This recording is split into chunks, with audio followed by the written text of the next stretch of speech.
7 steps to helping that first-time buyer successfully buy a home. And I think you came up with some really great things for our listeners to talk about. So let's kind of jump in, Logan, to step number 1. And you mentioned about the process that you really encourage people to go through is looking at their needs list and a wish list, because everyone's got needs and everyone's got a wish list. So how do you do that? The first thing I always tell people to do is do their what I call want/wish list. What do they want? What do they need? Bedrooms, baths, area of town, location they want to be in. Do they want a house that requires projects? Do they want something move-in ready? There's not too many people in my generation that know how to use a hammer. That's right. So most of them just want, but there are some that enjoy fixer-uppers, and they watch too much HGTV and they think they can, flip a house in a weekend. But so all that is part of the kind of the want wish list right off the bat, and that's a good kind of starting point. What would you say step number 2 is?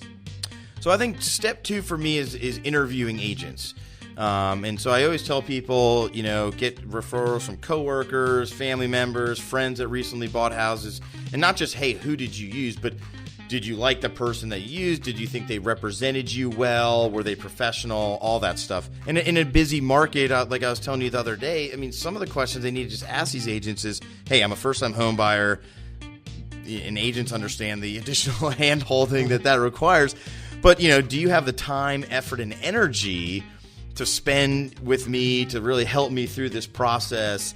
Because they've never done it before, they're uneasy about it. And so some of that is a trust personality thing, but some of it is just a matter of time, effort, and energy. That would really help a lot of people feel just more comfortable and sure about the process than they would calling some 800 number that they saw off a TV not a good idea. channel, and they get a call center in the middle of nowhere, and the guy sends them to somebody else and gives them, the 30-second spiel that he's got written in front of him and then just spits off some rates to them. I mean, we all know rates are pretty much the same or fairly close across the board. But a little touch like that, just the first meeting, sitting down with them, like, here's how the process is going to go.